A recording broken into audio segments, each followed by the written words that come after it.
This is what the mass media thinks 8chan is like.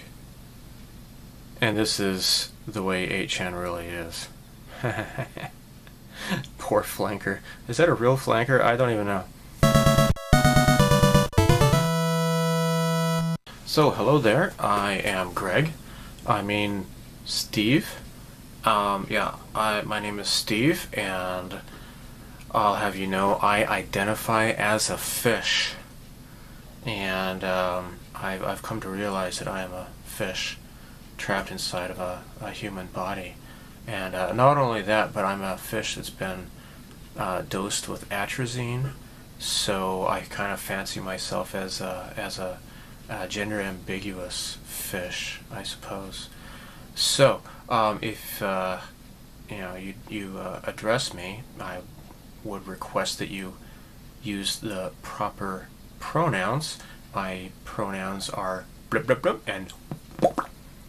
And if you fail to use my requested pronouns, I will sue your ass. And in the name of social justice, I will punish you. I guess you want to see some neat stuff, huh? Yeah, me too. Okay, so first things first, I have had interest. People have paid interest in the perler beads. I mentioned that in the previous video. So let's take a look at, I'm going to show you the stuff that I have posted in my hobby room here. I'm going to show you that first. Alright, first things first, I'll take you by the wall outlet here. This is the door to my hobby room. Okay, so these are Gradius Vic Vipers. This one's from the Famicom, this one's from the PC Engine. This is Popful Mail on the Super Famicom. And these took a long time to make. Now this is from Scrambled Valkyrie on the Super Famicom. And this is Shikado Max and Media. I think that's pretty cool. These took me a long time to make. Pretty big. Right? Yeah. Okay, so this is the double fighters from Galaga. And I'll take you over here, up here above the door. Above the door, this is from the SNK Gals fighter on the Neo Geo Pocket Color. Alright, so that's Athena, Mai, and Yuri. Okay. So those are really cool. I like these ones. Now this up here is I think it's the PC Engine version of oh shoot, I forget the name of that. Oh my gosh, I forget the name. This is Cotton. Unfortunately, she's kind of covered up by some model kits here, but there you go. Pop and Chase, I think that's what this game is called. Gosh, I'm a geezer. I can't remember. Okay, so over here, this is the bird from New Zealand Adventure. Got the Pac-Man ghosts here, Dig Dug characters, got the Black Mage from Final Fantasy, and up at the top, that is Bomberman. I think Super Famicom is where I got the sprites for that one. Okay, up here, this is Hatsune Miku. That's actually a design from a t-shirt I found. I don't have that t-shirt though. This is Raiden, the blue jet from Raiden. This is, whoops, kind of zooms a little too quickly. Ms. Pac-Man. Here's Chrono Trigger. And this is Sheen from Area 88. Coming along here, this is Langrisser on the PC Engine. Let me zoom out here. There we go. That's just a part of a screen capture. Here's Tron, the arcade game Tron, the light cycles, Arkanoid,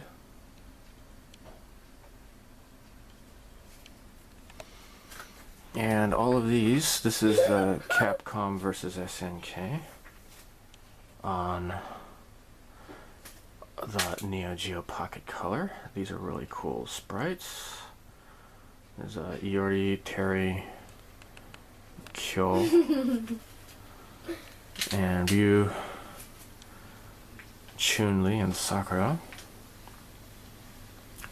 This is a pretty massive undertaking to do all 6 of these characters. I kind of wanted to do more, but it kind of ran out of space, and you know, whatever. I guess I could do more, but I don't want to relocate anything. Plus, I like the balance of, you know, 3 against 3. That kind of looks nice. And so there you go. This is the most recent one. This is Lum from the Mega CD game by Game Arts. Dear My Friends or something like that. This is probably the largest single one that I've made. She's like 90 centimeters tall. It's like really big one. Really big. Here's a recognizer from Tron. Oops. There we go. Now this is what's her name from the band YMCK. This is the artwork that's in one of their CDs. They have a pretty cool retro 8-bit artwork, sprite work. This is what's her name, Plenaire from Disgaea. It's the guy from Metal Slug. Also from Disgaea, it's Etna. And this little one here in the middle, that's Asuna, I think, the legendary ninja or whatever. It's a where is it? It's from, what game is it? Yeah, Izuna, that's right, not Asuna, Izuna. It's this game here. Okay, yeah. Okay. And of course that's Sonic. I shouldn't have to explain that to anybody. Now this character here, the girl on the hover bike, it's actually from a Mega Drive game. And kind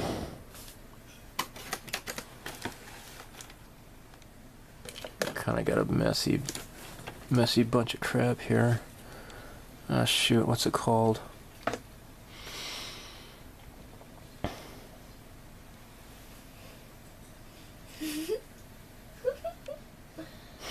What the hell is it called?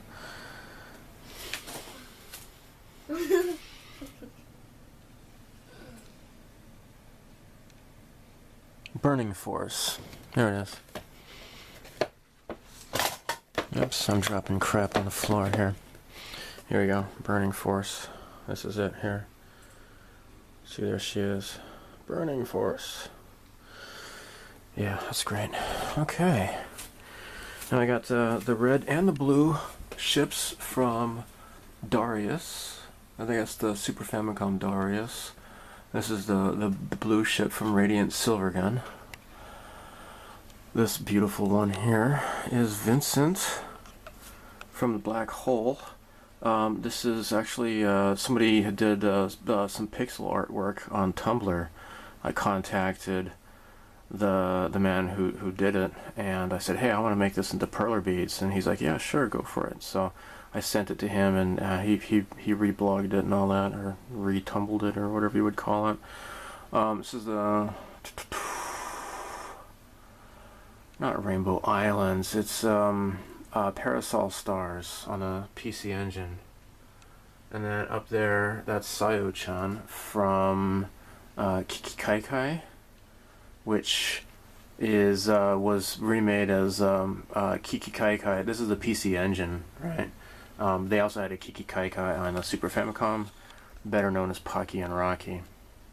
And these two, this is Yoko, and she's fighting her friend to the death. This is from Valis on the Mega Drive. That's really cool. I like those a lot. Finally, down here, we have Bomberman. That's on the Super Famicom, I do believe. So yeah, I have pictures of all this stuff on my website.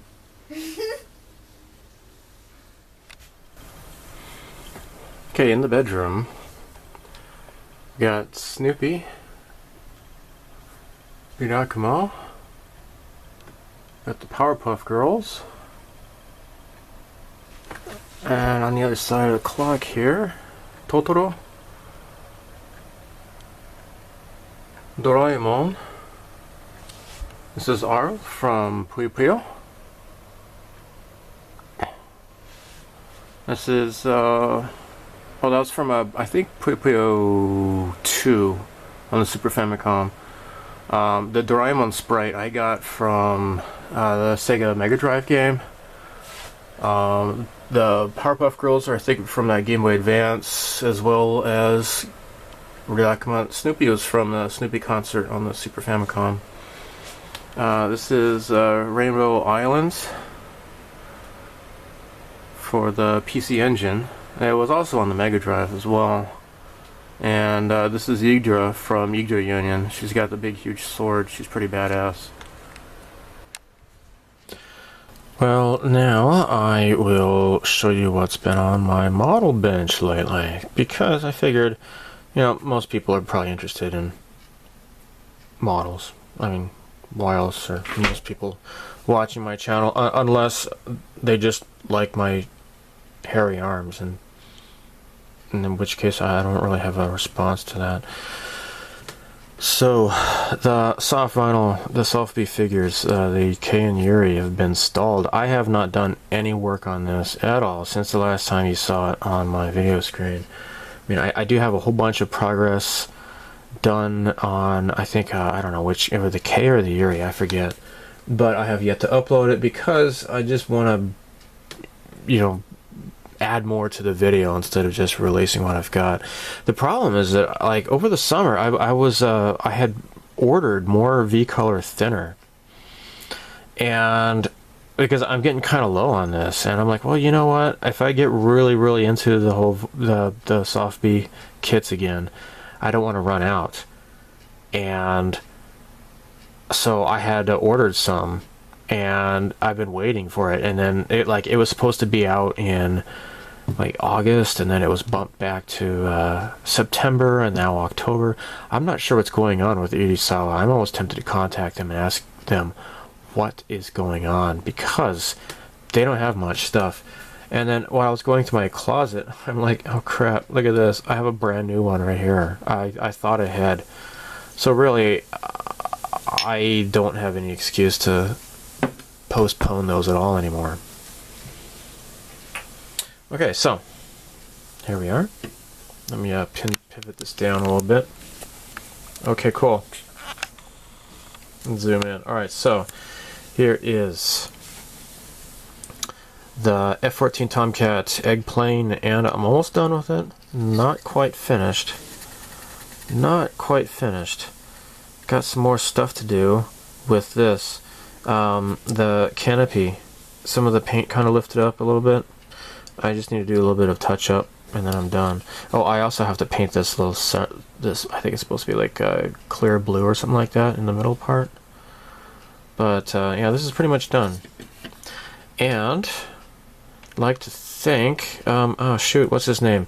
He did this with his daughter, and he clued me in about how this can be a bit of a tail setter.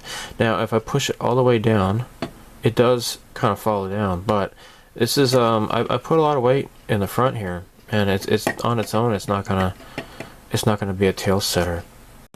Oh yeah, so that was Principal Drew's Scale Models, who had tipped me off to that. He's the one who built this with his daughter, and he did the Skull Squadron, or what are they called? The Jolly Rogers, right? I chose to do the Bombcats because hey, everybody else does the Jolly Rogers, right? So yeah, you're going to see a video of this real soon. If you haven't seen it already, I don't know what's going on yet. We shall see. Okay, so that's out of the way. Next, I'm going to show you, this is coming along rather well, rather swell, as long as I don't drop it on the floor here. Decals are almost completely done on the 72nd scale Tomcat, and it's looking rather nice. Not totally done yet though. As you can see, I got the masking still on the canopy a bit, and but anyhow, it is looking rather fantastic.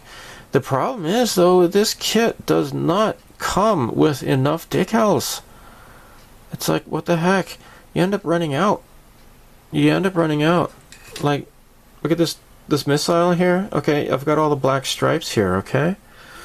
But they don't give you enough black stripe decals. So like on the last one here, like I've got like one black stripe here and that's it. Right? So yeah, you just kind of come up short and you're like, dude, what the heck? But you know what? It's okay because I like these little nose steps that are all over the wings. I messed up twice, and there's one nose step decal that is not like where there's supposed to be one, like right here. Alas, there is not one there. It's okay though. I lost one of the gear shifts, or not gear shift, the landing gears, and as a result, I went ahead and I just bought a brand new one. I needed the parts, I needed the decals, so I went ahead and just got another one. This only cost me like 1,100 yen or something like that. It's an older kit, even though they still repop it, and you know it's still available rather easily, and it's very cheap because it's just an older tooling. So I'm gonna have a whole bunch of spare parts, and so yeah, when I'm done with this, if you need any spare parts on this kit, hit me up. I could probably hook you up. And I'm not going to use all the decals either. Okay? So there you have that. Lots of eggplane fun going on right now. Let me tell you, eggplanes. And I'm not even going to show you this stuff because I'm so excited about that stuff that I don't even want to show it to you because it's just too exciting and I want to make it a surprise because it's just so cool. It's so beautiful. Alright, here's a little bit of sneak peek here. Like this guy here, and unlike this is the same paint that I had painted the Nissan Skyline, and on this new camera that Gyruss gave me, it's the actual proper color. So like, wow, right? It's the other camera made it too light. Maybe it was color correcting somehow. And I mean, it's a little bit darker than what you see in this video, but it still looks a lot better than what it looked like in the other one. So I'm happy about that. Obviously, I have yet to do the decals on that one, but I couldn't help myself. I got started working on Italeri's Sukhoi Su34 strike flanker Fullback. Now Chancellor N.W, he had started on this for the flanker group build. I'd kind of waited around, and his decals are all messed up, totally messed up, and so he never finished it. Now I've actually started on it, so here's just a little bit that I started. I primed the inside of the cockpit. And I have, this is the Pavlo Models replacement resin cockpit interior, and it looks totally fantastic. Let me tell you, I am happy about it. And as far as I know, I searched and I did not see any actual builds of this kit on YouTube, so this will be the first. I mean, I saw like maybe one or two videos of the completed build of this kit, and I saw a trumpeter fullback in, you know, like the actual progress of the build. But as far as this Italeri kit, this is probably going to be the only one. Now this is the older one with the older box, and it has like the decals are not anything to be excited over because they're really basic. And on top of that, mine are kind of stained, as you can see here. I think Chancellor NW, he had the same problem. but I bought, and you know what, I'm going to go ahead and show it now.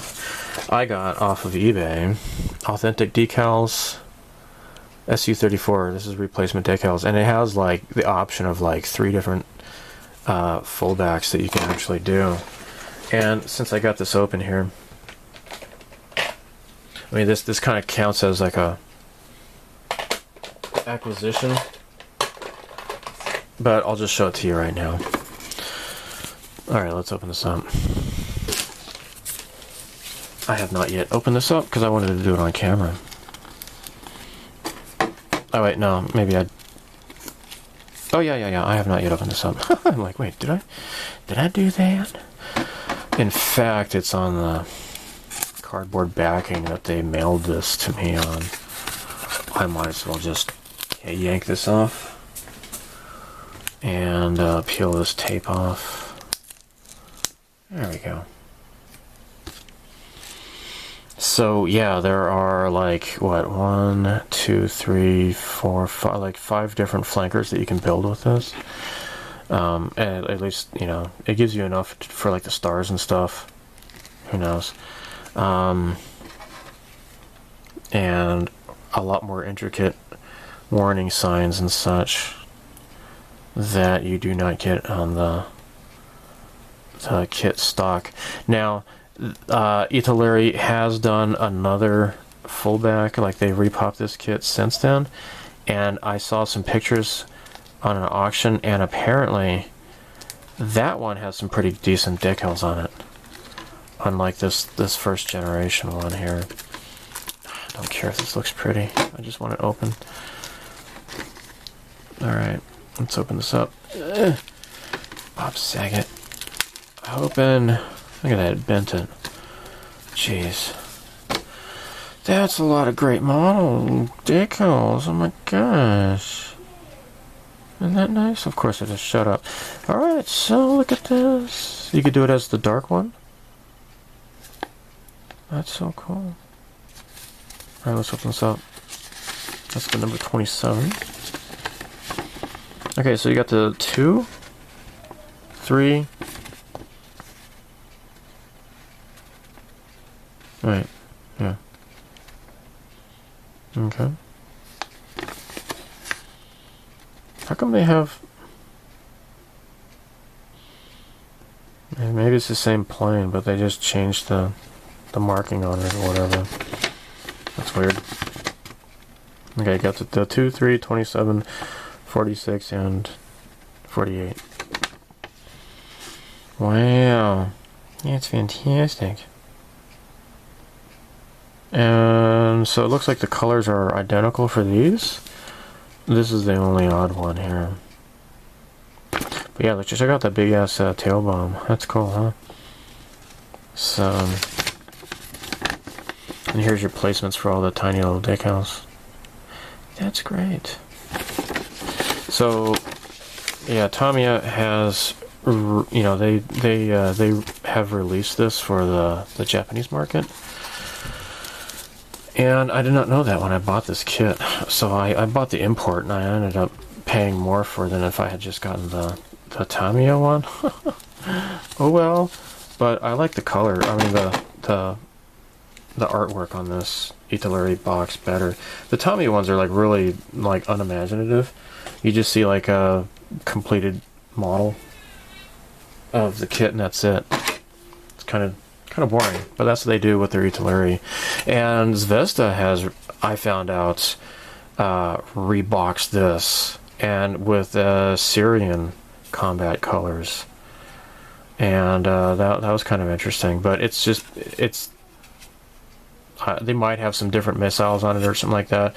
It comes with the stock Zvezda pilots, but it's the Italeri kit. Alright, let's move on.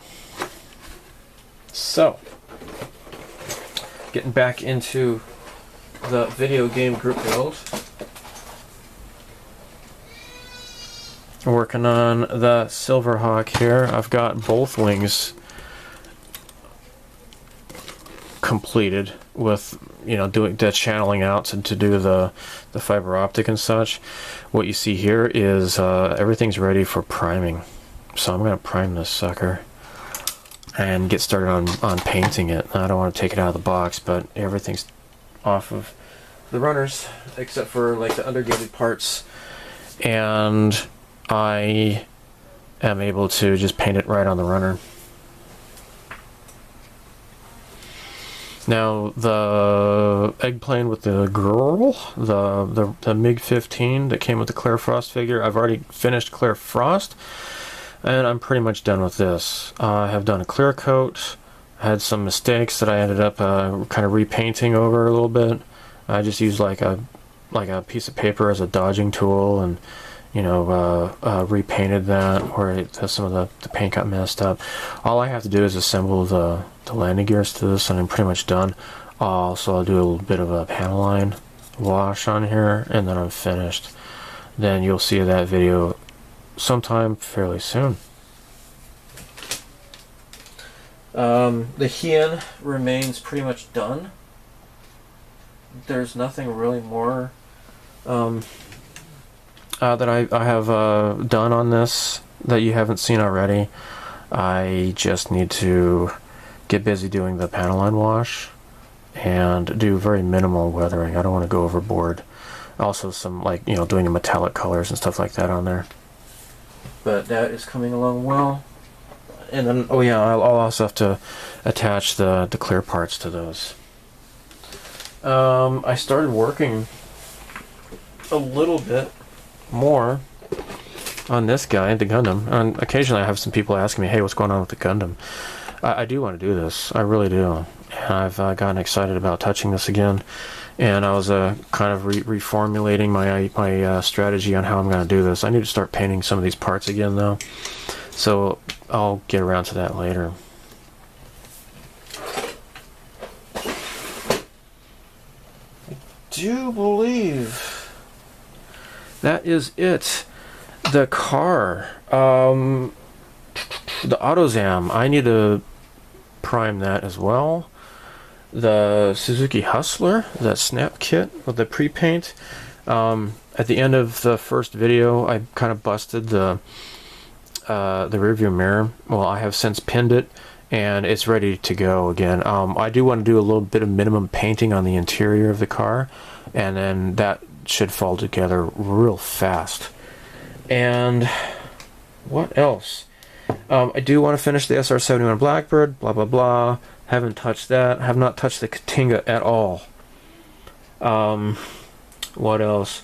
I've been working on these perler beads and stuff like that too. Millennium Falcon, that kind of stuff. Actually, I just uploaded a video of that.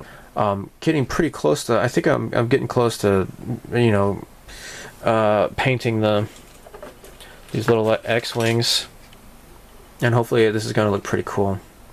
All right, so I might as well just show you the stuff that has been purchased recently. My acquisitions. Yeah, let me do that next. Oh, I spoke too soon. This is that old F15J. I have worked out the masking, so what I need to do is peel these guys off, do the base coat color, and then or actually paint these parts, put down this masking, and then, you know, paint the main body color. Okay, yeah, let's look at the stuff I've got lately. Alright, so I had shown this, and I think it was the last video. I just got this out because I bought that really great replacement resin ejection seat off of Hobby Link Japan. And yeah, here it is, by High Quality Resin Accessories. Aries Hobby Models. That's what they're called. So anyhow, the reason I got this out to show you is because I was at Lobby 1 Yamada, like the big ass huge Yamada that you don't see too many places, but there is one in Takasaki. And while I was there, I could not pass up, could not resist. I got the 48 scale version, and while of course this is pretty neat, I do have a question. If anybody is really familiar with F-104 Starfighters, check this out. Now here, you see those missile pylons here, and this one does not.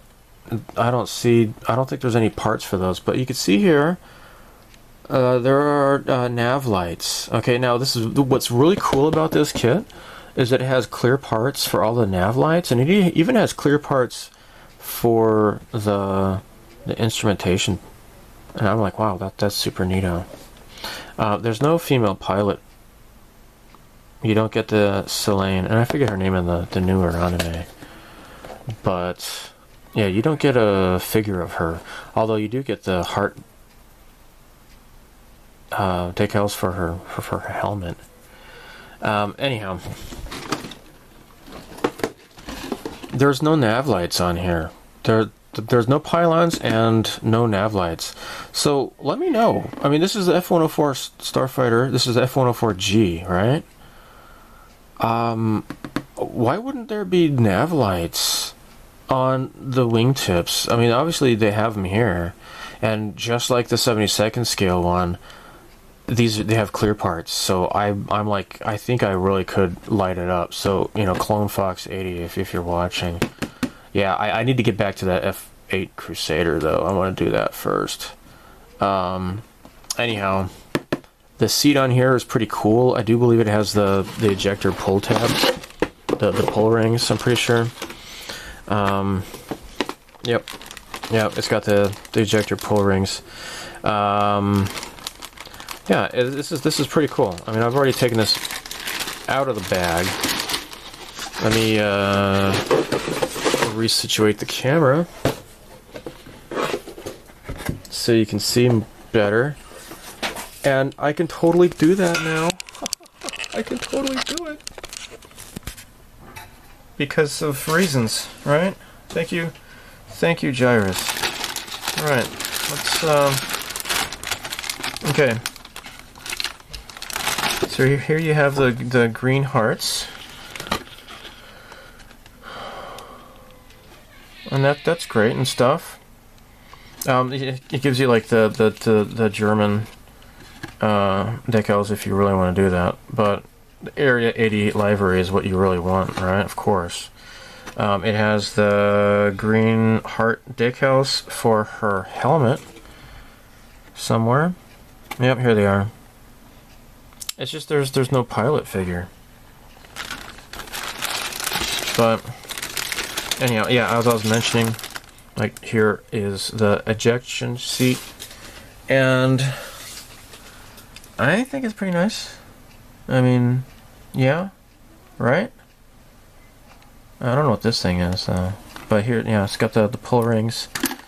Nice, typical Hasegawa detail. I mean, nothing like, it's not, definitely not deep or anything. People like to complain about that kind of stuff, but I don't.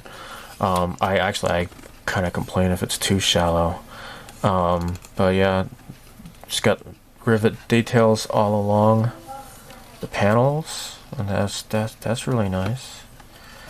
I can't complain. This seems like it's a nice kit. So there you go. That's just the other half here. Alright, let me look at the instructions actually. Did I already get those out?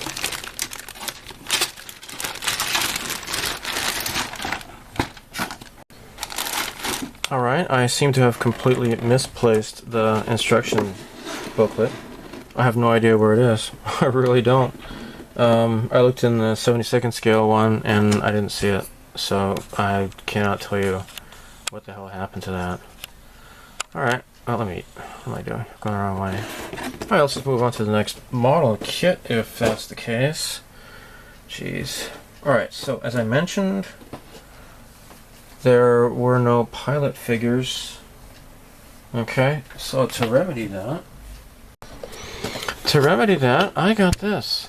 Now, of course, this does have typical pilots, but it's got some females in here. Now, this woman is just like a mechanic or something or other, but she's kind of wearing a flight suit, right?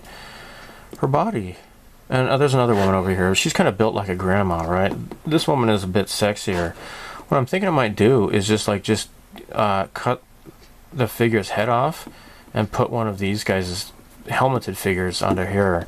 Now, like, one of her arms is like detached, so I can just put his or this guy's arms onto this body and then like cut her off at the waist and make it a female pilot. Just put some putty in there and maybe you wouldn't notice like her waist not looking right or whatever. But yeah, this is the 48 scale US Pilot Ground Crew set by Hasegawa. So that is super neato. And I just found the instructions for the kit here.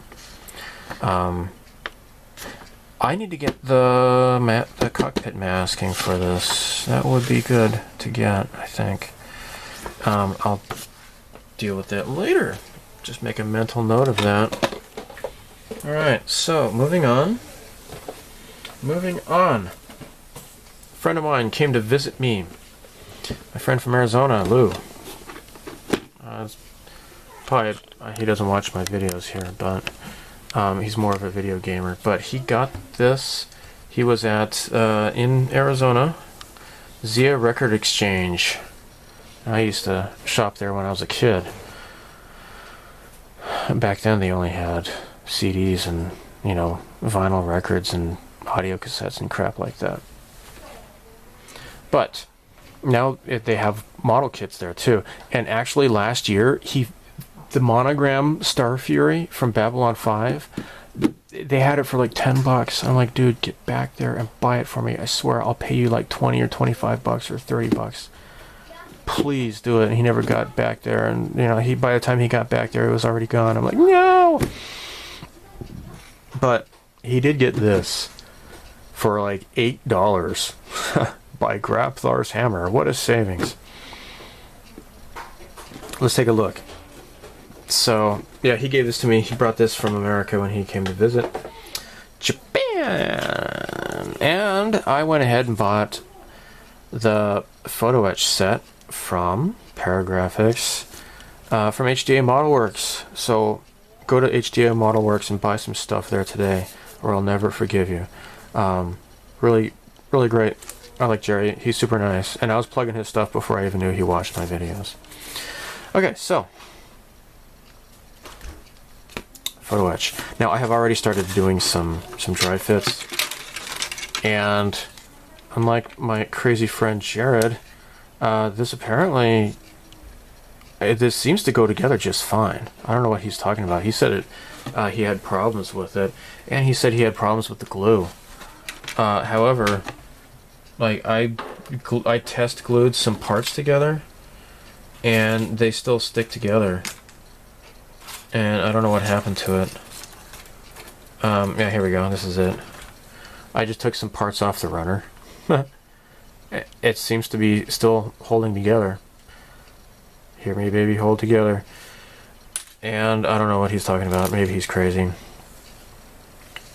Well, yeah, anyhow. It's funny. Somebody actually thought his name was Jar Ed. They actually took me seriously on the previous video. Goofball. Hey, guess what? The word gullible is not in the dictionary. Go ahead, look. I dare you. This part here, you could just drill these parts out. You know, I got, actually, the same order. I got some LED tape. And that would work well for the inside here. The kit does have clear blue parts for some of the parts.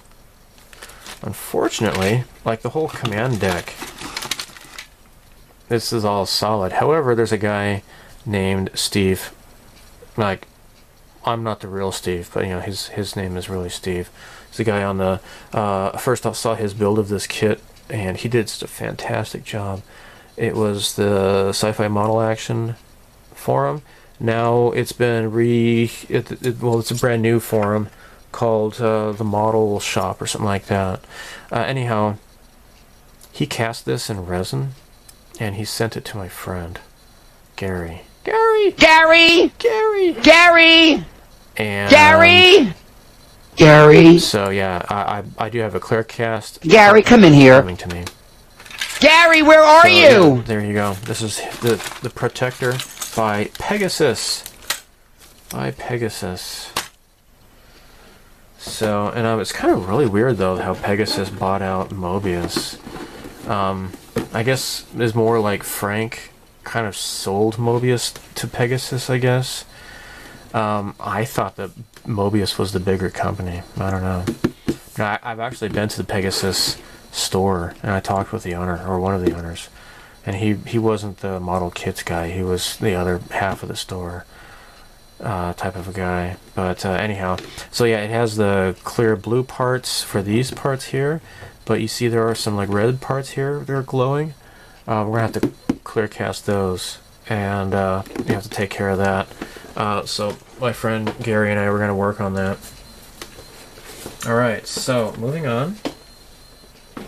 So yeah, that was given to me. That was only like $8. The 48 scale F104 was like 2,000 yen or something like that. So, and then that figure set was like not what, I don't know, 1,000 yen or something like that. So far I'm doing pretty good. I'm showing you all these new kits, and I haven't really spent much money yet so far, right? Oh my gosh. This is a fantastic looking kit. This is by Great Wall Hobbies. This is an F15J Eagle. Now, they had this kit. I saw this at Pit Road's booth, because Pit Road is the local distributor for Great Wall. I saw it at the All Japan Hobby Show like about 5 years ago or something like that, or when was that? It was in 2015 or so, I guess, because that was the year before, or maybe 2014. Yeah, it was definitely before I was working at Aoshima. That was in 2016. But anyhow, I fell in love with it, and now they have it in 72nd scale, and I had a buttload of points that I had been slowly accruing on Yodobashi.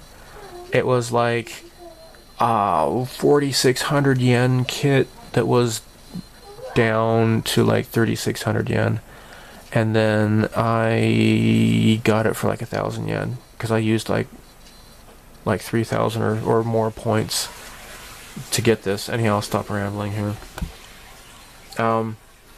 I've heard, I don't know who it was, I heard somebody told me, somebody built this, I think it was on YouTube, and they said it was like the best F-15 kit that they'd ever built in this scale. So that is good to know. Check this out, this is so cool. The clear canopy part here, it has a roll bar. Isn't that great? That is so cool. So this really will protect, because even if it's in a plastic bag, just the rubbing, the chafing, will still kind of grind against the clear canopy. So you got this neat little roll bar. That is so cool. Now, the actual parts, check this out. Check this out. This is so cool, and it's got these pegs here to prevent these from getting smashed, because these are going to break very easily. Alright, you see that? See that? Of course you do. Shut up. Yeah, now I've compared the detail. Now, the Hasegawa one is good. I mean, the one I'm building now, it's the old tooling F-15 with raised panel lines, but it still comes together rather well. I mean, it lacks the turbines. There's no molded detail in the turbines, and if you'd seen like the first video or so of that I did a year ago, I had to come up with that detail myself. That is certainly not missing in this kit, although they're around here somewhere, I have no idea. Anyhow, the second generation F-15 by Hasegawa with the recessed panel lines is pretty darn nice. The plats, however, I've got to say I like it more. Now, some people will complain about the deep panel lines, but I don't mind. If it makes it easier to build, I'm not a stickler for it. I like it, so whatever. The Hasegawa one needs better seats. That's why I got a bunch of those resin replacement kits, replacement ejector seats for the Hasegawa kits. The Platts F15, the seat's great by itself. I mean, it just might need some seat belts, and I'll have to look. Maybe, I'm sure Feinwall's probably sells them. But anyhow, this one also, seats are fantastic. I wish I could show you where they are, but I have no idea. Now this is like a two-seater here. I don't know what's going on with this. Instructions show you building up a single seater, so I don't know. This is, maybe you don't use that part, I guess. Yeah. Oh yeah. Here we go. Yeah. Here's the seat. It's really nice, and it's got the little bar to bust open the canopy if necessary. Yeah, and I'm pretty sure it also has the pull rings by between your legs. I think there's a part for that somewhere in here, but I'm not seeing it right off the bat. Detail wise, this is very much on par with the Platts F15J. This one has really nice rivets, rivet, but, and this is maybe a plus for you, your miles may vary. Personally, as I said, I don't care, but the depth of the panel lines are pretty much on par with Hasegawa. So if you like that, then you like this more than you would the Platts kit. As again, whatever. I really don't want to hear it either way. Don't care myself. But so yeah, here we go. All right, so because I like to focus on the seats here. Oh, maybe, wait, okay, so the Aces 2, isn't it supposed to, oh wait, no, it's got this, got these latches, like the yellow latches you're supposed to pull off. Right, it's not between your legs, it's actually on the sides. I think that's what those are right there. Yeah. Yep.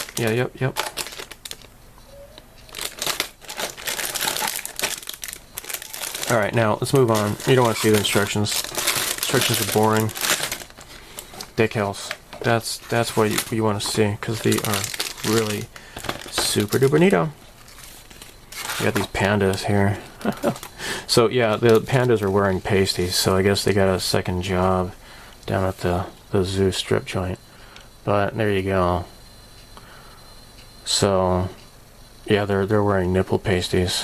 What's up with that, right?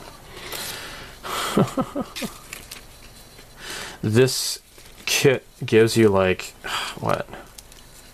Like 6 different options or something like that. Where are they? 3. I'm sorry. Well, actually, you could do like a whole bunch of the other ones because it comes with standard decals as well.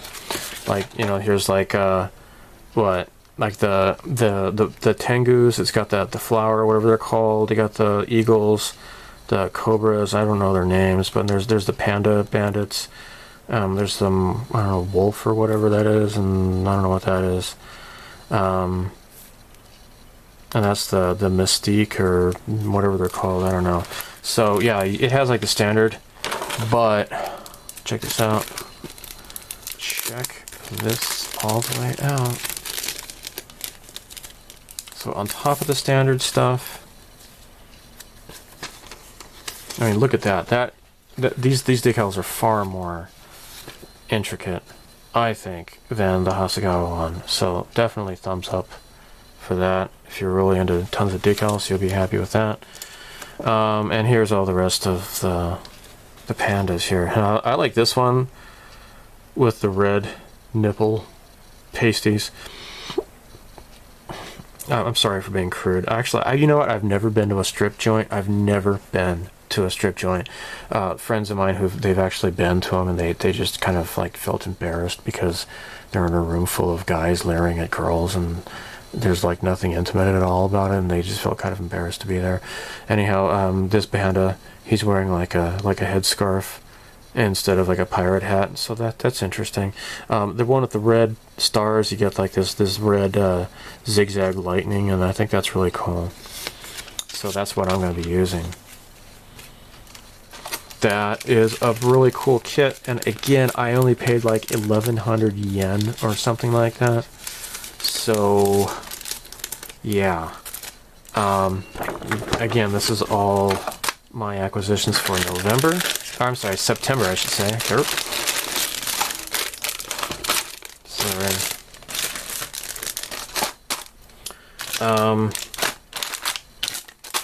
And so far, I haven't really been spending much money, right? Well, that's about to change, because here's the rest of my acquisitions in September. Now, speaking of Hasegawa F15Js, I do not deny that my heart has desired this. This is cool. As you can see, this is like red digital camouflage. This is a 305 SQ 40th anniversary with high detail nozzle parts. So you got this really, really beautiful decal set here to go on the back of this. If you are intimidated by large decals, then start with some other stuff first. Now, this actually was like down at the bottom, but this has those 3D printed parts, and you're not going to be able to see this very well on camera, I don't think. I don't know, I can try opening this up, I guess. Maybe if I put my hand behind here, it might aperture quite nicely. Now here's all those, like those spokes here, or whatever these are called. This is like the detail that you saw on the previous kit you just saw, right? But this is like totally solid here, and it all comes together. This is really beautiful. Apparently this is like just resin, so I don't know if I should wash these off. It probably says something in the instructions, but I'm afraid of, you know, breaking these delicate little spokes. But man, isn't that beautiful? Golly, that is so cool. And I have already shown Hasegawa's F15J in 70-second scale in the past. Definitely does not have all the rivets that the other one did I just showed you. But that's not why I got this kit. I got this kit for these beautiful, freaking beautiful decals here. Look at these decals. Holy crap. So you got these nice cherry blossoms here that go on the vertical stabilizers. You got these here, go on the outside, I believe. This is just so beautiful. It just makes me want to cry. Maybe not cry, but whatever. It is really beautiful. Hasegawa, just please, just keep making these kits. I love it. I really do. Now, the instructions call for using a Mr. Color 107. And I picked this up at the local hobby shop. I got a little story for that later on. But here you go. And like the drop tanks here, it's got digital camouflage for that too, and I think that is fantastic. Yeah. Now in the same in the same order, I ordered this from.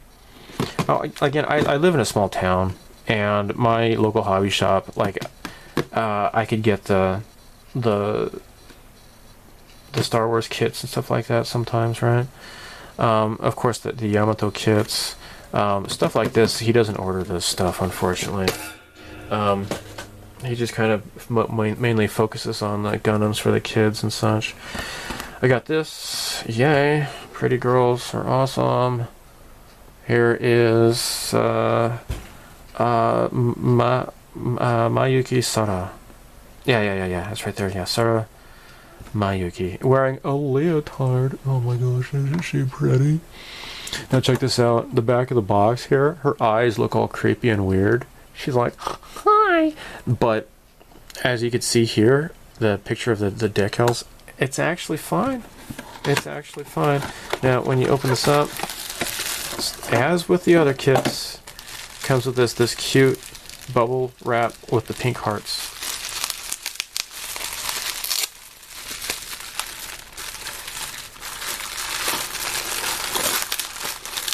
And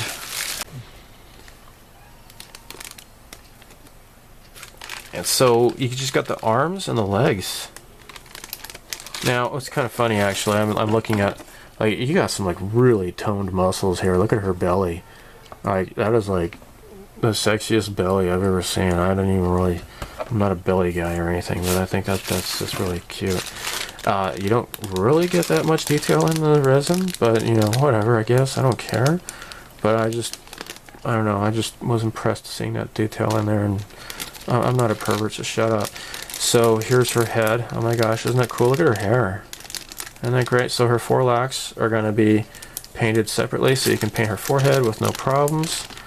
Her arms and legs will be separate, so you just paint her body. And yeah. Oh yeah, that's the other thing I forgot to show you, guys. I have re-primed my my Ray kit, right? So this is the number 1 in the series, right? This kit here, the girl in the bikini. I used a resin primer this time, and then I went over her with the white primer to kind of lessen up the gray, so that when her flesh tone paint goes down, the gray's not going to show through it. Maybe this weekend I'm going to be working on this. I don't know. We shall see. It's going to be a lazy weekend. Yeah. So her legs just fine. Now she has like this little exercise ball, like this gymnastics ball. I think it'd be really cool to like paint it up with like a. See, here we go. This is like a paint. Sorry, it's painted with like sort of like a pink pearlescent color, and I can probably, I know my local hobby shop has, or I could use my yellow. I don't know if I want to do a yellow one or not. But here's her decals for her leotard, and her eyes, of course, so she's looking straight on or off to the side. That's the typical options you get. So that's it. Really swanky neato. Really swanky neato. This hobby is so cool. It really is. Now, let me wrap this up. And I have one more kit to show you. Yeah, of course, as I mentioned already, I got this kit, but that doesn't really count. I just got this for spare parts. Again, once I'm done with that, if you need any parts, just let me know, and I can just mail them to you. Right? If you screw up on any of the decals, I can help you with that too, probably, because I don't see me using very much other than to complete the missiles. Alright, so as I mentioned, this Mr. Color character white color, I went to go to the hobby shop to pick this up, and I saw this on the shelf, and I'm like, I had seen this online, and I didn't think I was going to care for much for this. I am somewhat of a Fate Stay Night fan. This is Fate Grand Order. I'm not familiar with that, but this is the iteration of Saber as Emperor Nero, right? So if you're not familiar with Fate Stay Night, it's kind of like a really gruesome, bloody version of Pokemon, in which, like, if you can think of like Team Rocket like trying to assassinate Ash so that, you know, they don't have to fight against him, you know. So anyhow, Saber is, in the original, she has like this blue dress with armor around it. It's really beautiful, and she's actually basically like the contestants in this battle, they all have like different warriors, and like there's like Saber, Caster, Lancer, Archer, and stuff like that, and there's Berserker. Anyhow, Saber is like a remanifestation of King Arthur in female form, and in the PSP game, Fate Extra, which I've played through. I've never played the second one. She's wearing this red dress, and she's like a remanifestation of Emperor Nero. And so her character, her personality is really different than the more noble Saber from the original. Anyhow, I'm ranting so much. I don't know Grand Order, and why is she called Caster? She's holding a sword. I don't know, but she's still Nero. It's still Saber. I'm gonna call her Saber, but caster. What the hell? I don't even know. Alright. And look at that. It's like in English here too. Weapons parts based on the settings from the series are included. Oh, isn't that great? So you got like these weird cannon things. Again, I don't know what this is. It's a game or a show, I don't know. Display base resembling the Noble Phantasm animations is included. Wasn't that great? Look at this. Check this out. Astounding proportions despite its deformed design. Basically what that means is despite her being an SD character, she's got pretty nice TNA, so feel free to fap without any guilt. I guess that's what that means to say. The neck, shoulders, elbows, legs, and hair can be articulated for posing. Isn't that great? You are looking for me? What an honest person. That's great. Save her. She's not caster, she's Saver. Right. Alright, so here are her parts, her flesh tone parts, and yes, I am going to just paint the whole thing. I'm not going to use these stickers. Just screw the stickers, dude. No way. This would be fun to paint this up in like a gold paint. I think that'll be pretty freaking cool, man. Again, I don't know what this is, but I'm going to do my best. And her hair. Dude, this is going to be so cool. I'm not going to paint this. But yeah, I could totally go for this. Now her eyes, I don't know about doing her eyes. So the deal is though, like I would like to just put this down on a white piece of paper, and then just make some water slide decals of it, or maybe I just might use the stickers as is. I don't know. I have no idea. I don't know. Heck, I might just use the stickers as is, I guess, but kind of would rather use decals. Who knows? Anyhow, this does look like a fun little build. This does look really cool. I like her hair. I like her articulated hair. That is freaking cool. Alright, now here's her her bikini parts here. So she's got like some awesome underboob action here. You see that? So she's got like this tie that goes across her torso, and her boobs hanging over it, and that is here, it looks like. Yeah, so you got this little part that goes underneath her booby tits here. Did I just say booby tits? That's so immature. And like here's her boobs right there. So I guess that's how it works. That should be how it works. Oh, I guess this is the top and that's the bottom. So yeah, tits are great, huh? And here's her face. Here is her face. So her eyebrows, as you can see, these are like, it's all taken care of here. Like here's her face, right? And those stickers are supposed to go right down on top of that. And then here's where her eyebrows get taken care of here. So yeah, there you have it. That is really cool. So that is my acquisitions for September. Thanks for watching, and let's move on. So yeah, I'm gonna show you some comments from idiots. Actually just one, and I almost didn't get any for September, and I'm like, yay, no jerks for September. And like at the very last day of September, I got one that qualified, so I'm gonna share that with you now.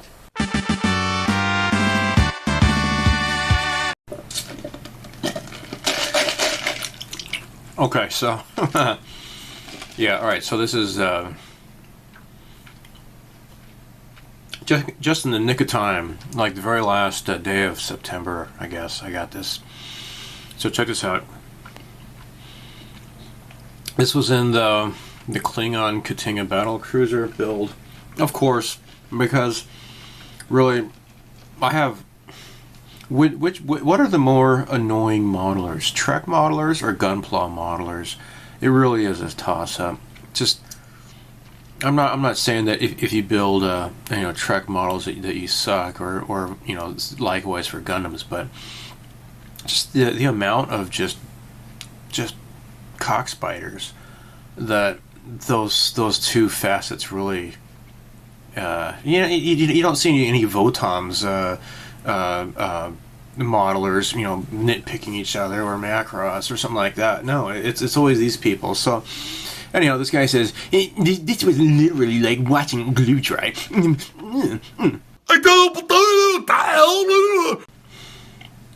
Yeah. So I congratulated him. Just in the nick of time, he qualified for Asshole of the Month. And actually, this is he replied back to this later on, and he was like, "Well, at least you have something to respond to." And I just said, "Look, it's you and your ilk that is widely despised in this hobby." Alright, so the next... This was not actually in my channel. I saw this dick brain in it was in the comments of the Hobby Link Japan's channel, the Gunpla TV. It was the scale modeling coverage of the All Japan Hobby Show. Great update, but some of the camera work left me feeling a little seasick. So I just told this guy, watch some cat videos instead. These people are so stupid. They really take the cake.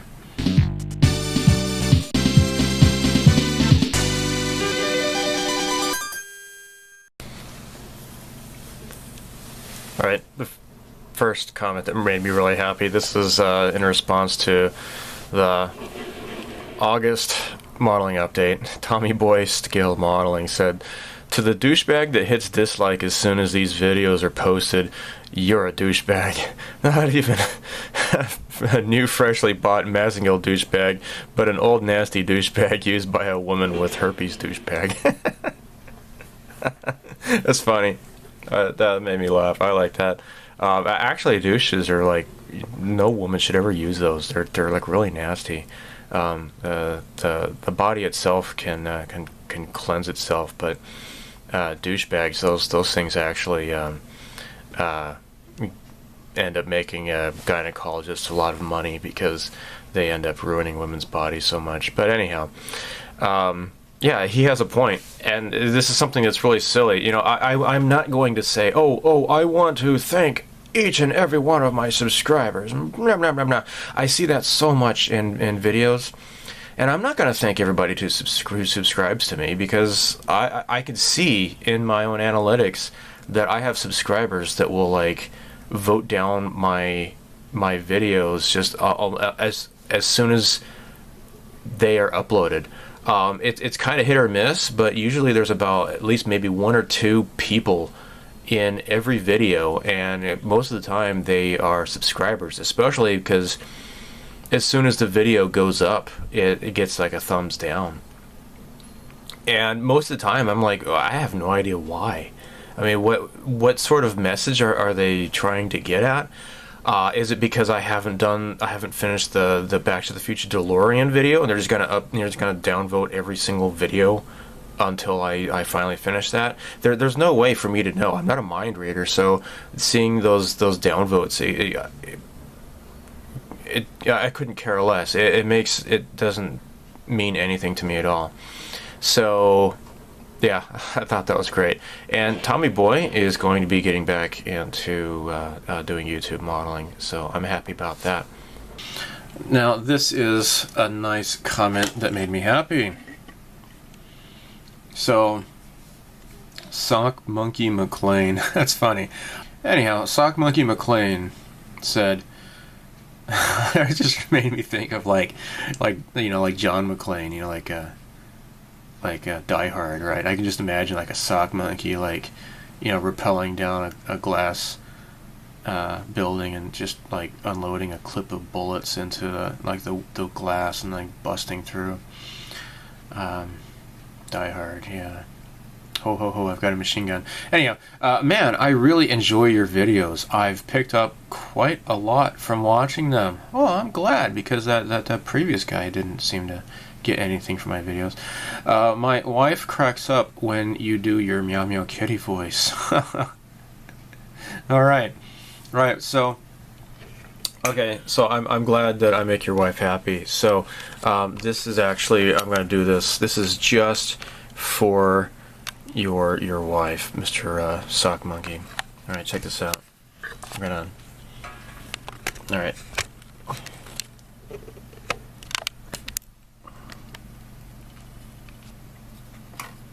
Okay, here we go.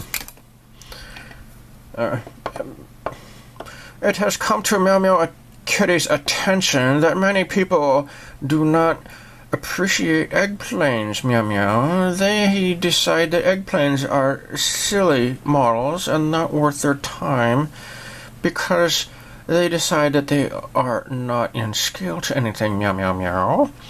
But Meow Meow Kitty has determined this is adequate firepower, and it shall provide us cats air superiority in our quest to defeat those loathsome, yucky dogs, Meow Meow, for it is those putrid dogs which chase us up trees and have convinced the humans that they are the superior pets, Meow Meow. And this, of course, is heresy, Meow Meow. We kitties shall suffer their deceit no longer.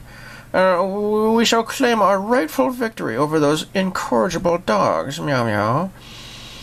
Then there shall be no contest for the humans' affections, and they will embrace us with gifts of catnip and tasty treats, Meow Meow. And then they shall stroke our backs, causing our butts to instinctively raise into the air, Meow. This inexplicable tendency is indeed a mysterious phenomenon, but it is that which pleases us greatly, Meow Meow. Meow. Okay, that was just for your wife. I hope she enjoys that.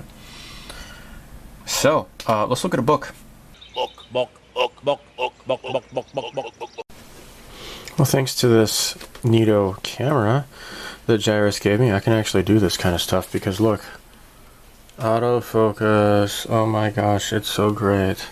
Alright, now I did an unboxing of this. This is the Drakken 3 from Macross Delta.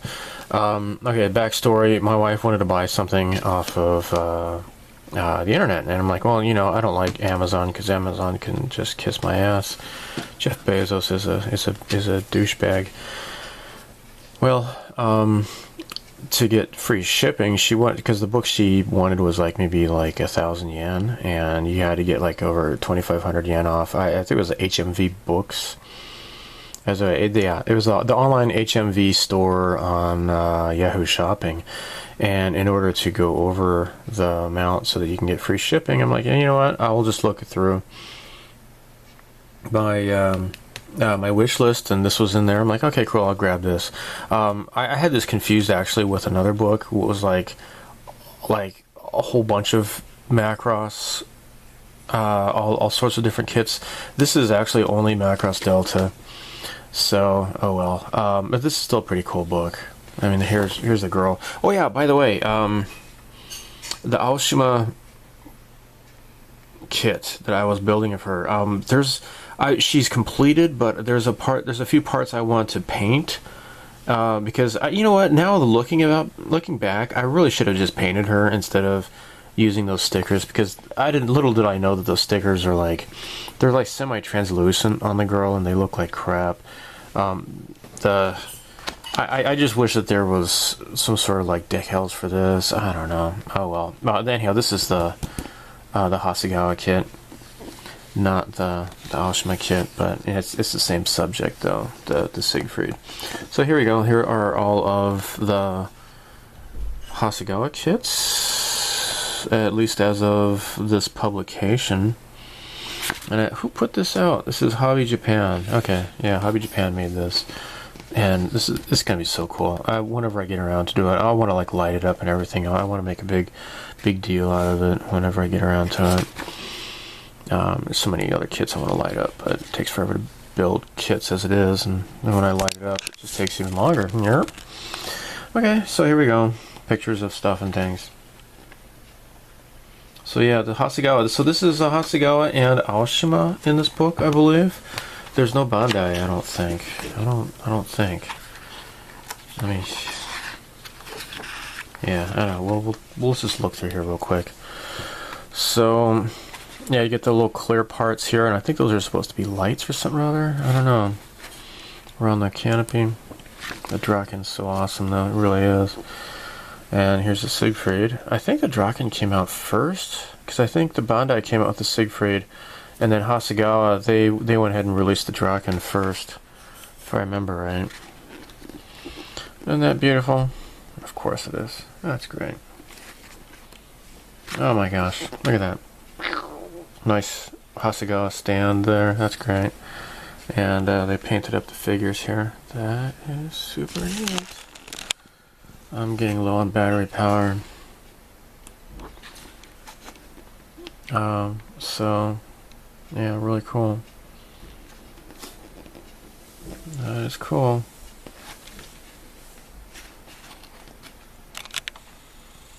Yeah, zoom out. There we go. Really cool picture there. The decal on there.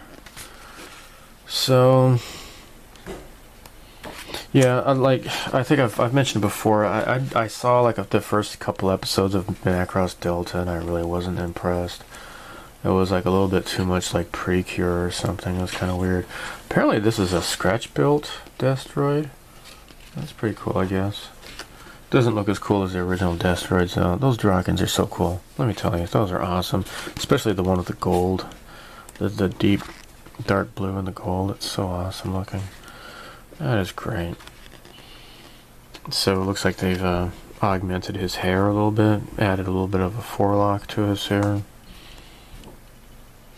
So pretty darn neato. It does like little different tips and tricks. Ooh, very cool. And this is a Hasegawa kit. That's weird. Oh, it looks kind of like the Ultraman jet or something. I don't know.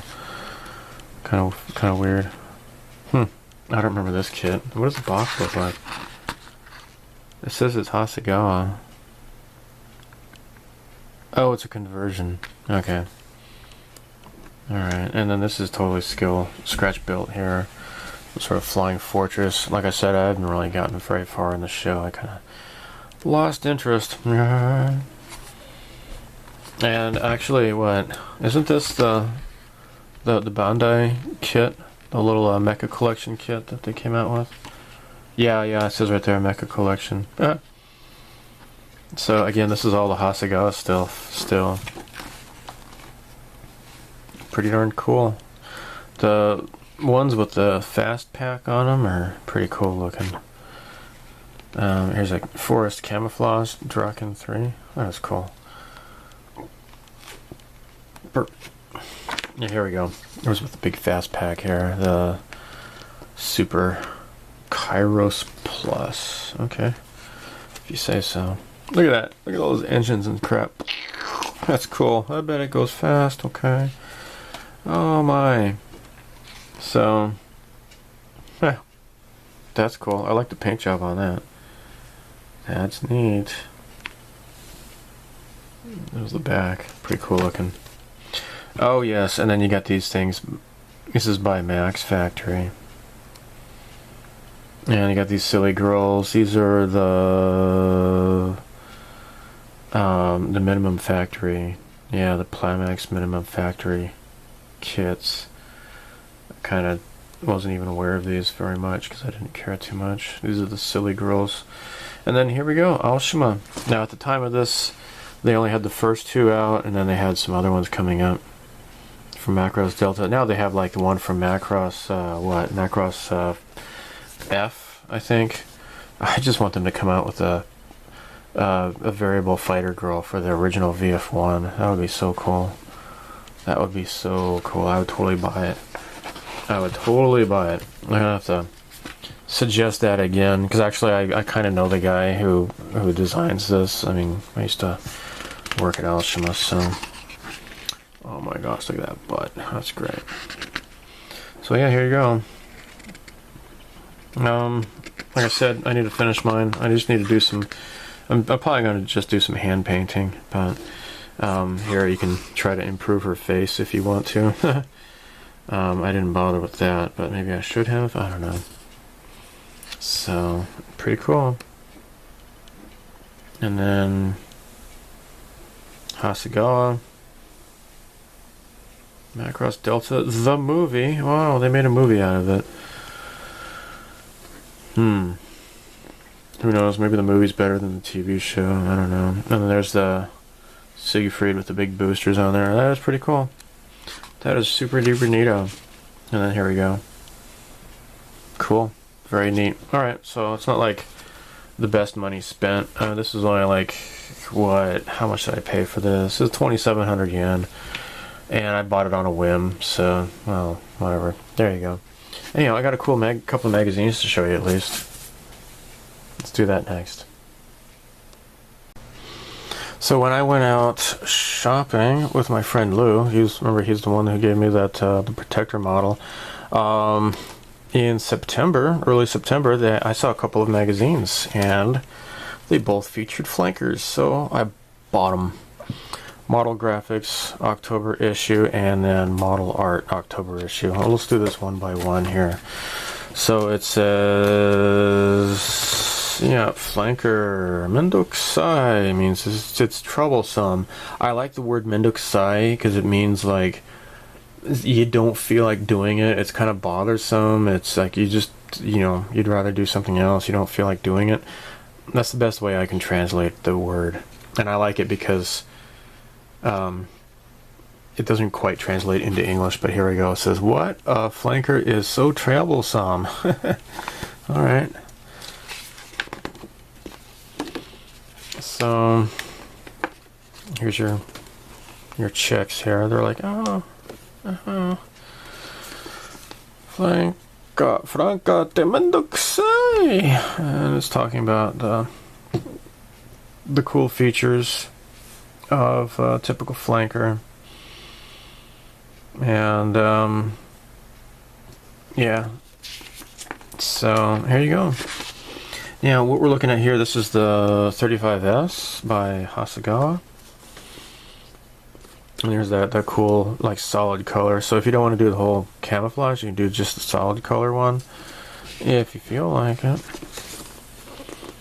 And this is Svesta 35, SU35, or no, this is a SU30 CM.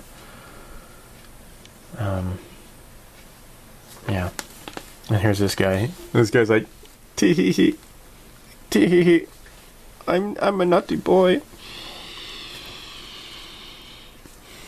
So anyhow, these are his tips and tricks and stuff.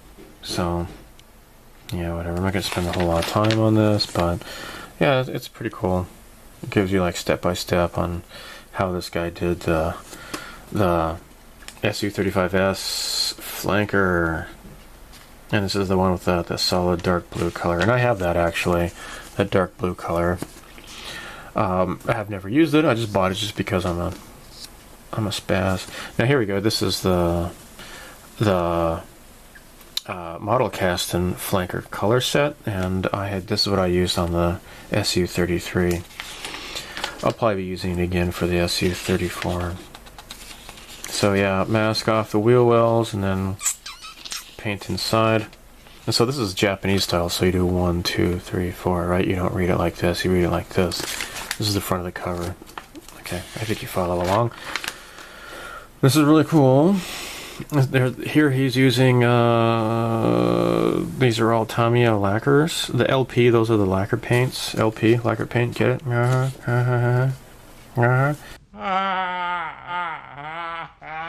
And he's done all the missiles and crap. Isn't that great? Alright.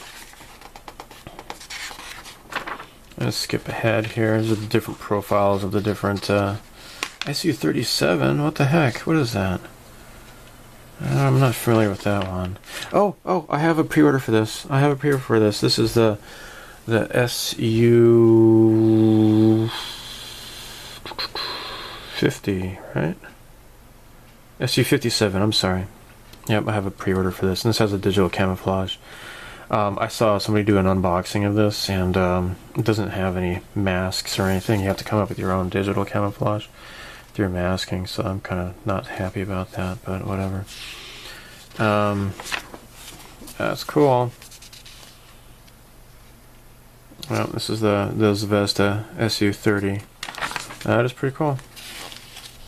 Really beautiful. So that's that Russian blue too, I think it's called.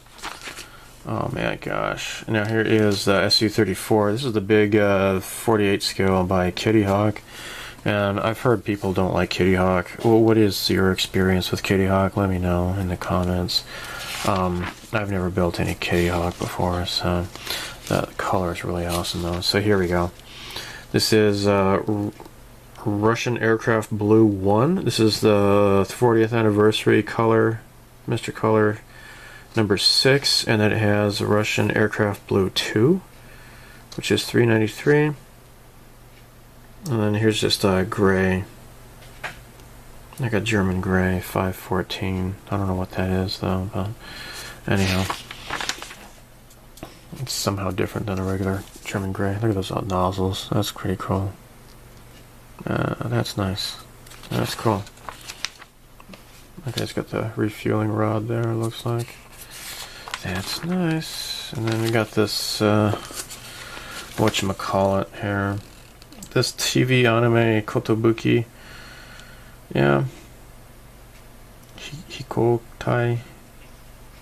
I don't know. What is that? Arano no Kotobuki Hikotai?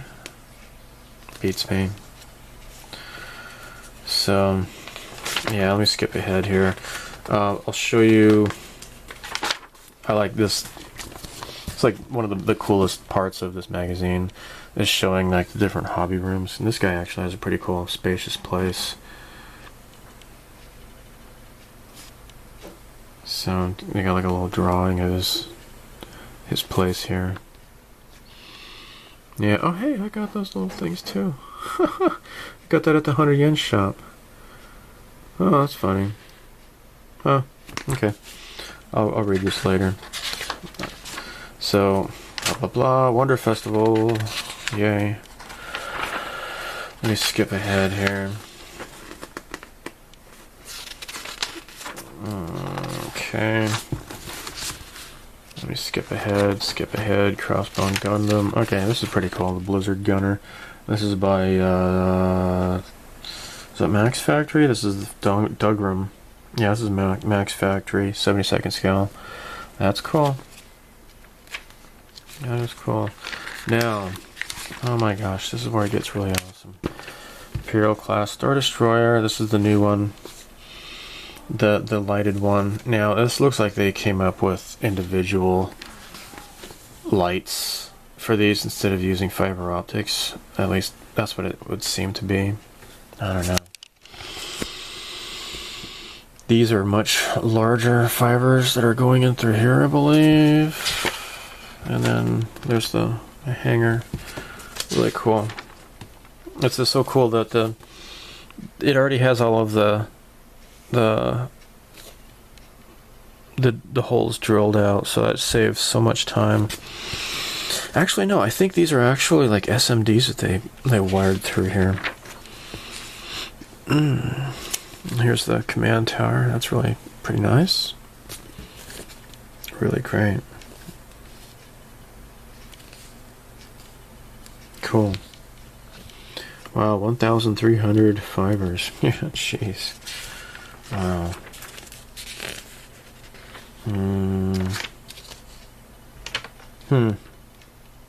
Oh, yep.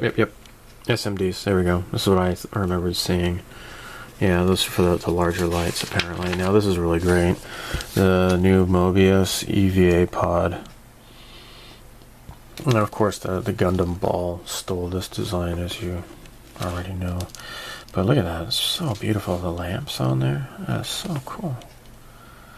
That's really cool looking diorama. So they got the Mobius Discovery in the background there. That's so cool. Yeah, it all lights up. I think Lou Dalsamo, what's his name? The Aztec dummy guy. He did a video of it. I never finished watching them all, but he did a really fantastic job of lighting this up. It was really, really cool. So, wow, lots of cool clear parts. And then here's also the Discovery. So, of course, this is all lit up as well. The engines are lit up.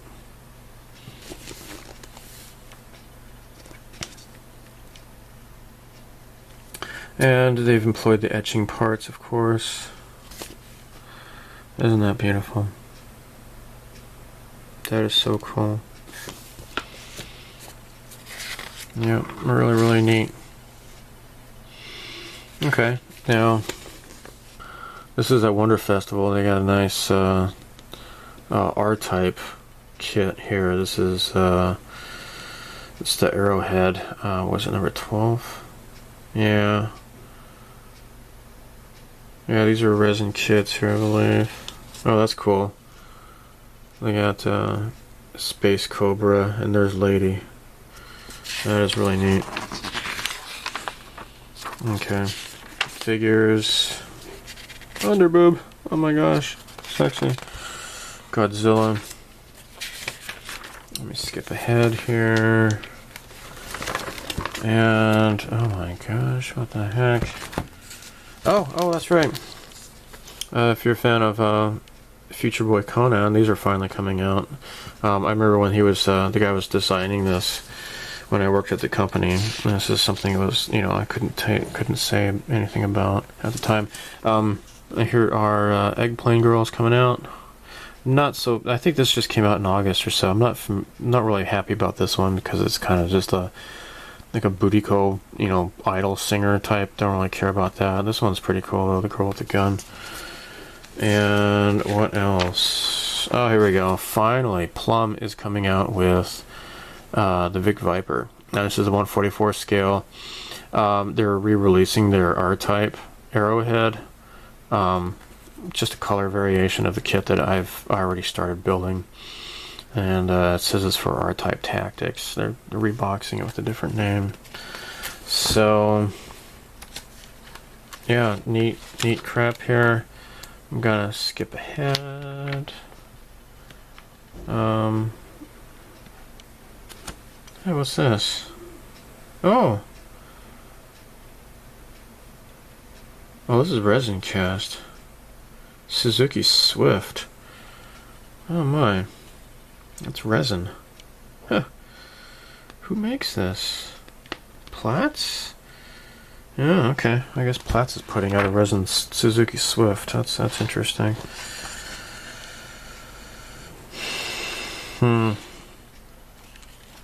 Okay, so let's move on.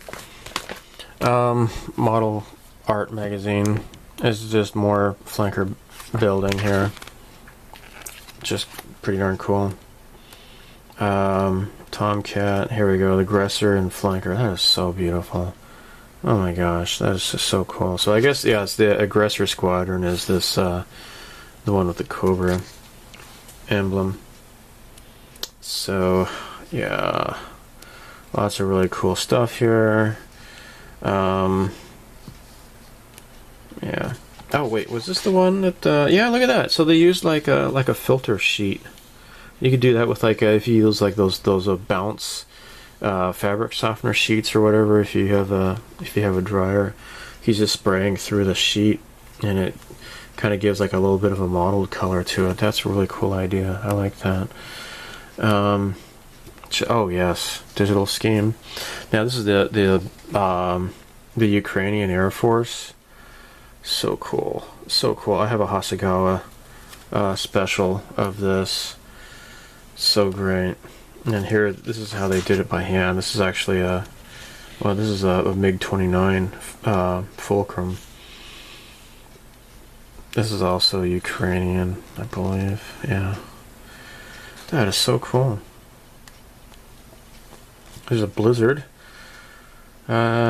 United States Air Force 64th Aggressor Squadron. That is really cool. That is beautiful. Yeah. Oh my golly. So I have to get used to how this camera, because like the thing is on the side, you know, like the view screen. I'm used to it, you know, being in the middle with my old camera. So hopefully this is showing up in frame, but this is so cool. That is so cool. Oh yeah, look at that. Look at that. So it looks so like they kind of modeled it after like a lionfish colors. The pattern. That's pretty cool. So there you go. Pretty freaking cool. No, and they're showing which colors they used as well. Is that Gaia Notes Scarlet color? There's Tamiya lacquer paint brown, deck brown, and they got some whole red. These are Mr. Colors, so yeah, they used a whole bunch of different lacquer paints to do this. That's really cool. Minoka Sago. That is cool. Really beautiful. Now this is Israeli Air Force Aggressor aircraft. So now this is like a kind of a kit bash between the Tamiya F-16 Falcon, and it's got like this back thing here, which is from the Mitsubishi F2, right? So it says right here they used the Hasegawa parts for that, and it's got a Tamiya. So this is a 48 scale Tamiya meets 48 scale Hasegawa kit bash together to come up with the Israeli aircraft. Wow. So this is how they remodeled it and everything. Pretty cool. Look at that. Look at all of the colors. Just love the colors on there. Look at that. That is beautiful. Dude. Oh, that's funny. Oh my. Yeah. Swanky stuff. So, Crusher Joe. Minerva. Neat. Okay. Neat.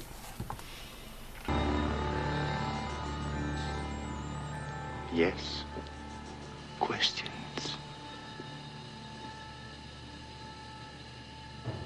Okay, so for questions, Andy Gorman asked, when is the due date for the video game plastic model group build? I have no idea. It just started out as just like a buddy build with Gyruss and me, and you know, he's doing the Xevious Silvalo by Wave, and I started doing the Darius Silverhawk by Plum, and you know, they're both shmup shooting games model kits, and then we're like, well, you know, if anybody wants to join in, let's do it.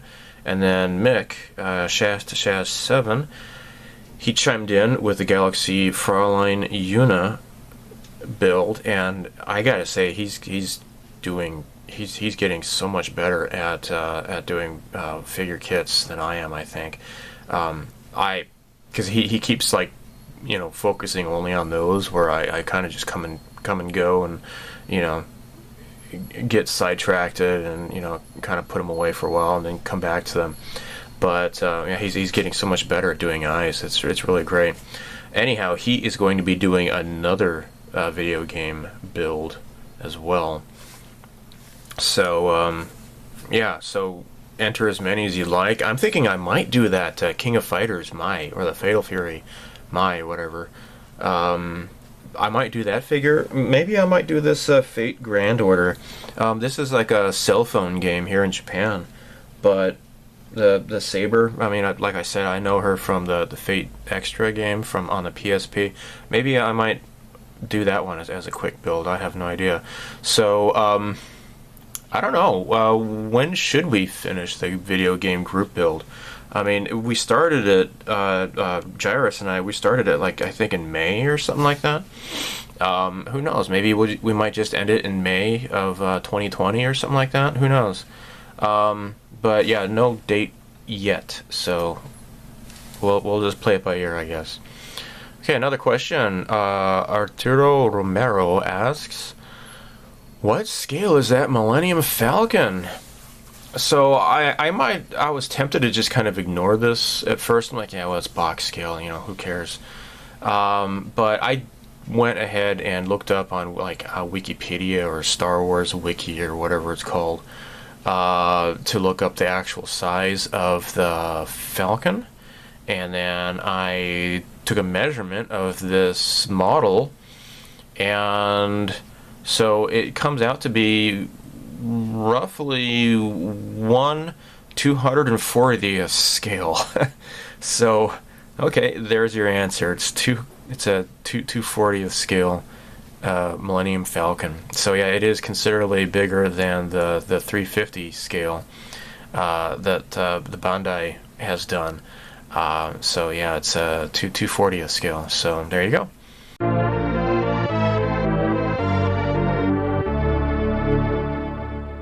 Alright, so I've got some other stuff to talk about. My friend brought this with him. This is pretty exciting. This is the PlayStation Mini, and the box is like identical to the original, and it comes with a bunch of games on here. Now the thing is though, is that the North American version of this, some numbnuts really dropped the ball, and as a result, like half of the games are PAL games, which is okay if you're in Europe, but on an NTSC system, the games don't run at the proper speed. So as a result, the prices of those things were just totally plummeted, and you can get them for fairly cheap. So he picked one up for me, and the thing is that they are extremely easily hackable. So with this little dongle thing here, on this little micro SD reader here, I've got like, I don't know, like I forget how many games, but I would say like over 80, maybe close to 100 or so, because I have a whole bunch of PlayStation games, so does he as well. So kind of like gave him a list of stuff to put on there, and so yeah, I get to have a little PlayStation to play with, especially when I go to the folks' house, because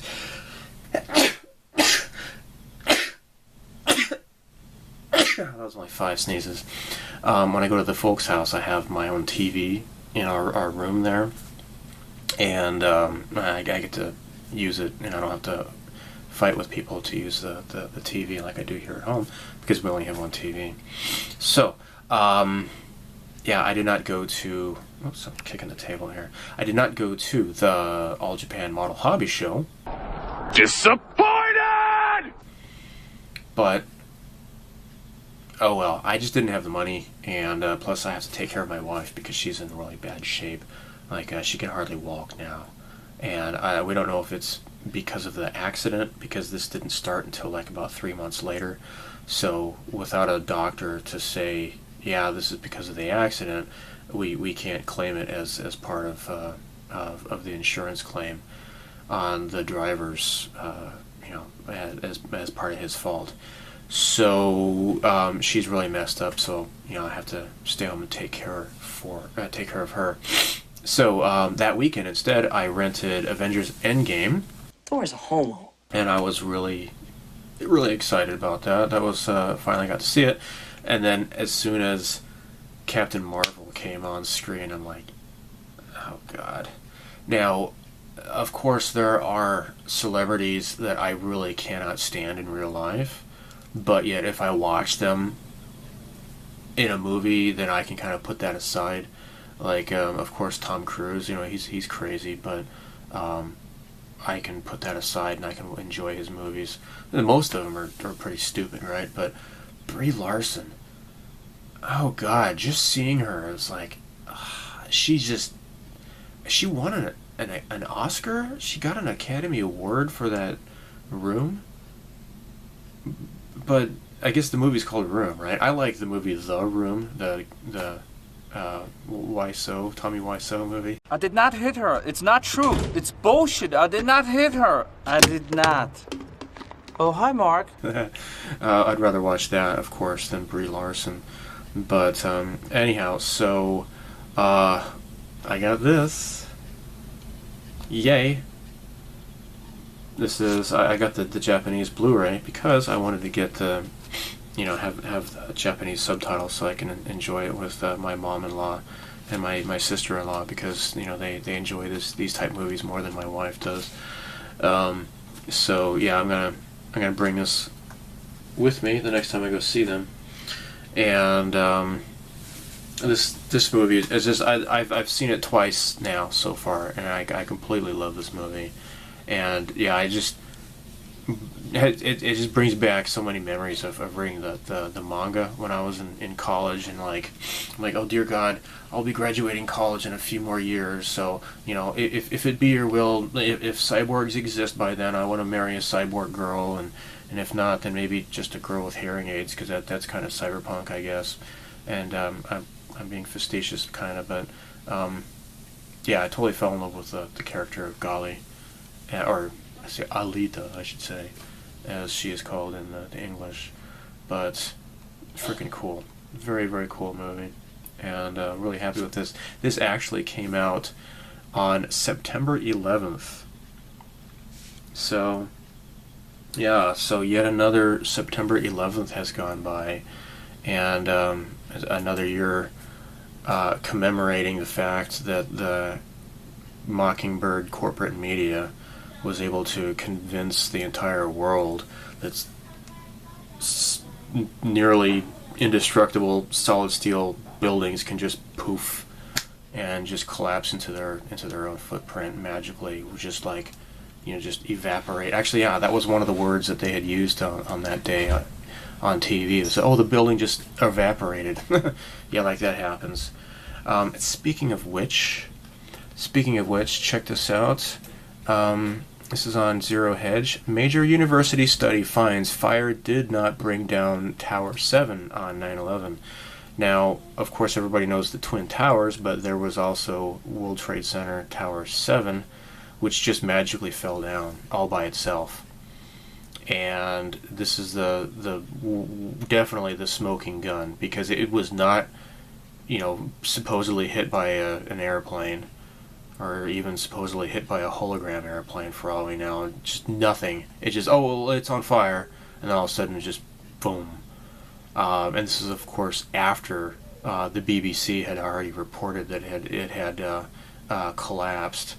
Whoops, you're getting ahead of the story there, getting ahead of the narrative. So that says right here, on September 11th, 2001, at 5:20 p.m., World Trade Center Building 7 suddenly collapsed into its own footprint, falling at free fall speed. So these buildings did not pancake. When they pancake is like, it just... That's what pancaking is, not just... Like, that would require every single floor to give out simultaneously for it to fall. And you have to be like an expert at demolitions to bring it down a building like that with a controlled demolition. And if you don't get the timing right, you end up screwing it all up.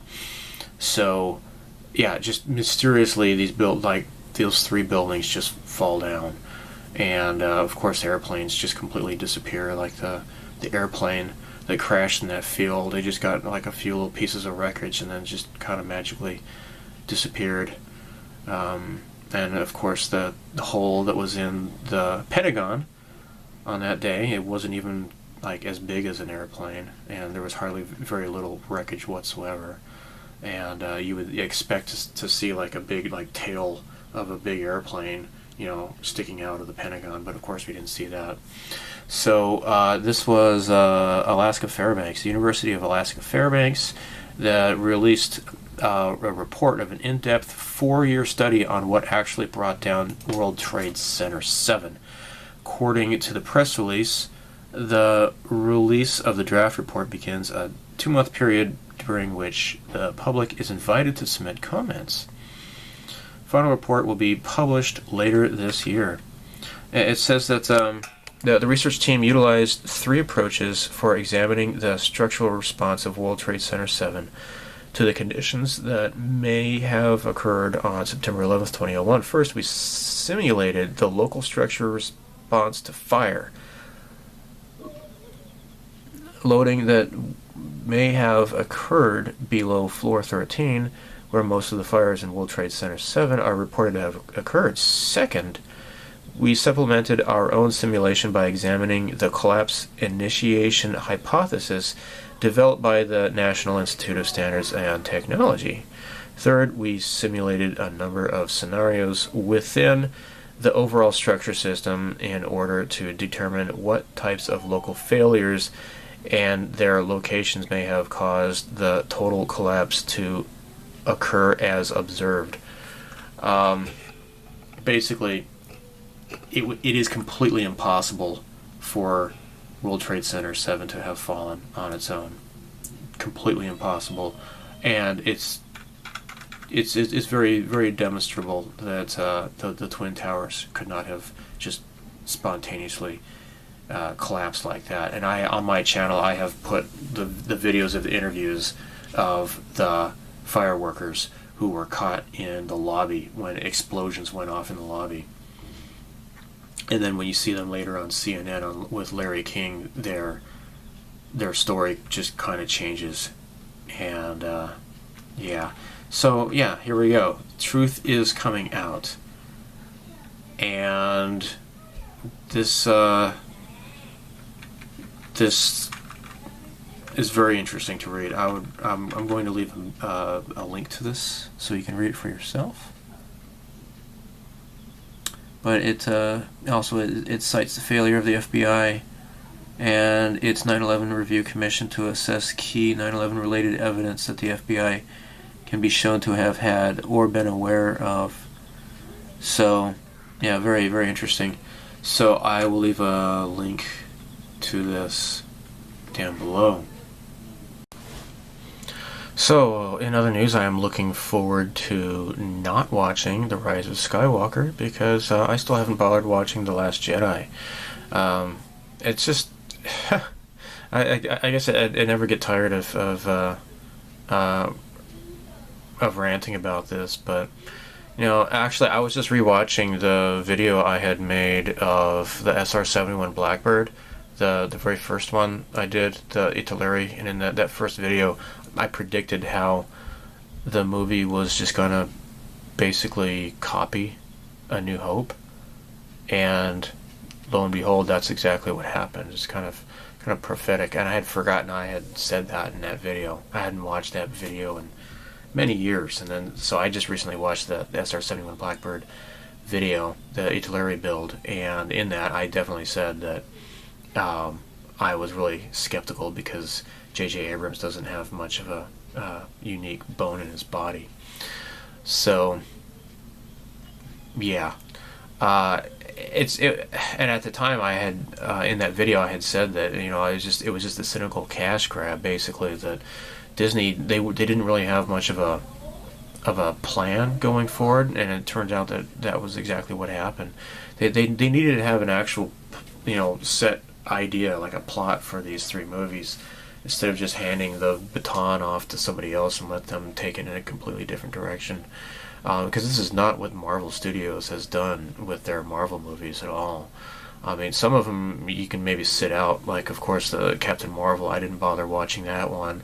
It was pretty tough just watching that character in Endgame, although I was really glad that she just disappears for most of the movie. She shows up in the beginning, and then she shows up at the end, and you don't have to put up with her very much in the movie, so I'm happy about that. But yeah, so really interesting to see if Disney's going to be committing fraud again, like they did with Captain Marvel, by buying out movie tickets and people not showing up to see the movies. And you know, they're having a difficult time accusing Star Wars fans of being so-called man babies or literal Nazis or whatever they want to call us, while simultaneously trying to get our money. And that is quite a difficult task to juggle.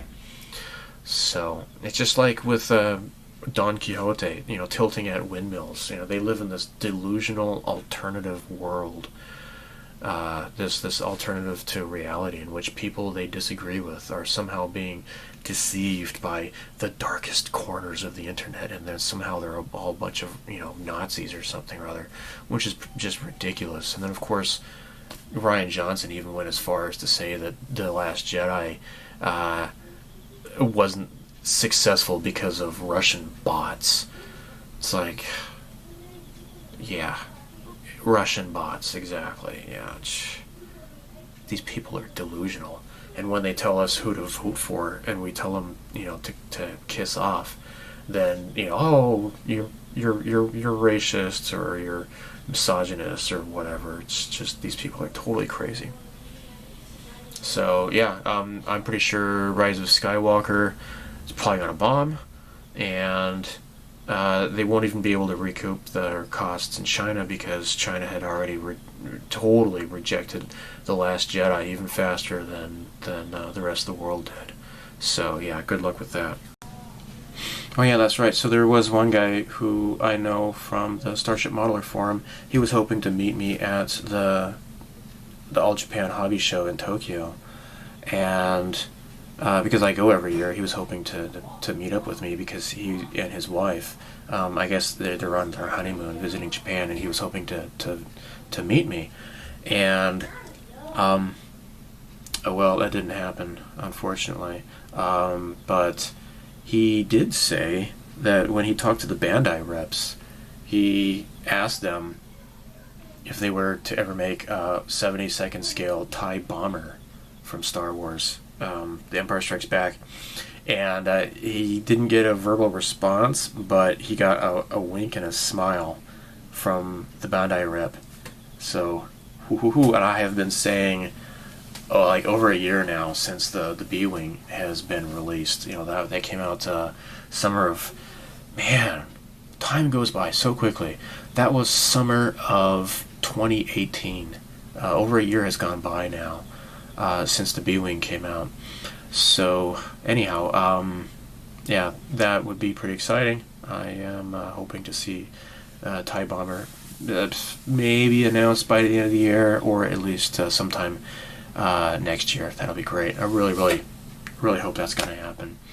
Well, I have made this video very long, and I need to compile this, you know, edit everything in Shotcut, and make this video happen. So, as always, may the Force be with you. Live long and prosper. So long, and thanks for all the fish. Bye.